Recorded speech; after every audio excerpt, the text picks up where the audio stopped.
സഹോദരങ്ങൾ, ഇന്ന് വീഡിയോയിൽ വന്നത് നമ്മളൊക്കെ അനുഭവിക്കുന്ന ഒരു കാര്യത്തെക്കുറിച്ച് പറയാൻ വേണ്ടിയിട്ടാണ്. അതായത് പലപ്പോഴും പല സ്ഥലത്തും ചെന്നിട്ട് നമ്മൾ പോസ്റ്റ് ആവാറുണ്ട്. ചിലപ്പോൾ വല്ല സമ്മേളനത്തിന്, അല്ലെങ്കിൽ എന്തെങ്കിലും ഒരു മുഖ്യ പരിപാടി, ഒരു മന്ത്രി പങ്കെടുക്കുന്ന, അല്ലെങ്കിൽ മുഖ്യമന്ത്രി പങ്കെടുക്കുന്ന, അല്ലെങ്കിൽ ഏതെങ്കിലും മതപുരോഹിതൻ പങ്കെടുക്കുന്ന, അങ്ങനെ എന്തെങ്കിലുമൊക്കെ പരിപാടിക്ക് ചെന്നിട്ട് നമുക്ക് ആ മുഖ്യ അതിഥി വരാതെ നമ്മൾ പല സ്ഥലത്തും പോസ്റ്റ് ആയിട്ടുണ്ട്. അത് എല്ലാവർക്കും അനുഭവമുള്ളതാണ്. ഇതിൻ്റെ അടിസ്ഥാന കാരണം എന്താണെന്ന് വെച്ചാൽ, പലപ്പോഴും ഈ സമയം എന്ന് പറയുന്നത് മനുഷ്യൻ്റെ സമയമുണ്ട്, പോത്തിൻ്റെ സമയമുണ്ട്. പോത്തിൻ്റെ സമയവും മനുഷ്യൻ്റെ സമയം രണ്ട് തരാണ്. അത് ഈ പോത്തിൻ്റെ സമയം എന്ന് പറഞ്ഞാൽ അത് പറയുമ്പോൾ തന്നെ നമുക്ക് മനസ്സിലാവും. ഒരുത്തൻ ഒരു പരിപാടി പറയുമ്പോൾ, അവൻ്റെ കടയുടെ ഉദ്ഘാടനം, അല്ലെങ്കിൽ അവൻ്റെ എന്തെങ്കിലും ഒരു പ്രധാനപ്പെട്ട സംഗതി പറയുമ്പോൾ, നീ ഒരു 10 മണിയാവും പോത്തിന് അങ്ങോട്ട് വരണം, അല്ലെങ്കിൽ നീ ഒരു 12 മണിയാവും പോത്തിന് അങ്ങോട്ട് വരണം. അപ്പോൾ നമുക്ക് മനസ്സിലാക്കുക ആ സമയം എന്ന് പറഞ്ഞാൽ പോത്തിൻ്റെ ടൈമാണ്, മനുഷ്യൻ്റെ ടൈമല്ല. അവിടെ ഒരുപാട് വൈകലും പരിപാടി. അതേസമയം മനുഷ്യൻ്റെ സമയമാണെന്നുണ്ടെങ്കിൽ എന്താണ്ടാവുക, നീ 10 മണിക്ക് അവിടെ ഉണ്ടാകണം, അല്ലെങ്കിൽ 12 മണിക്ക് നീ വരണം, 12 മണിക്കാണ്.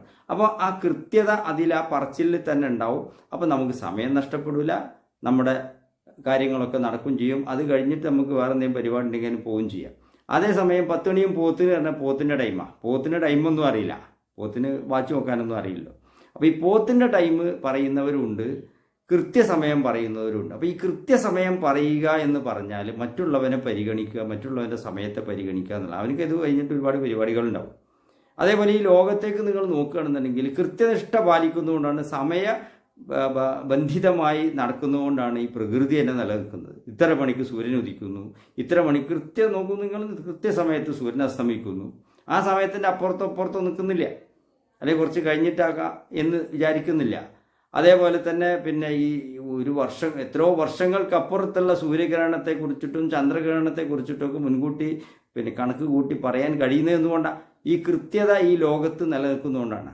അപ്പോൾ ആ സമയ കൃത്യത പാലിച്ചുകൊണ്ട് മുന്നോട്ട് നീങ്ങുന്ന ഈ പ്രകൃതിയിൽ ജീവിക്കുന്ന മനുഷ്യൻ, അവൻ കൃത്യത പാലിക്കണം. പോത്തിന് ആ ടൈമിൻ്റെ ഇത് കൃത്യത ഒന്നുമില്ല, അതങ്ങനെ കൃത്യത ഇല്ലാത്ത രീതിയിൽ അങ്ങനെ ജീവിച്ചു. അതുകൊണ്ട് പോത്തിൻ്റെ ടൈം.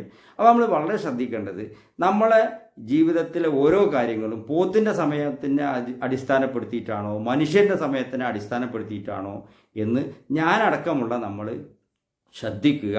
അത് മറ്റുള്ളവർക്കും ഉപകാരപ്പെടും. മറ്റുള്ളവരുടെ സമയം നഷ്ടപ്പെടുത്താതെ കാര്യങ്ങൾ മുന്നോട്ട് പോകും. എല്ലാവരെയും ദൈവം അനുഗ്രഹിക്കുമാറാകട്ടെ.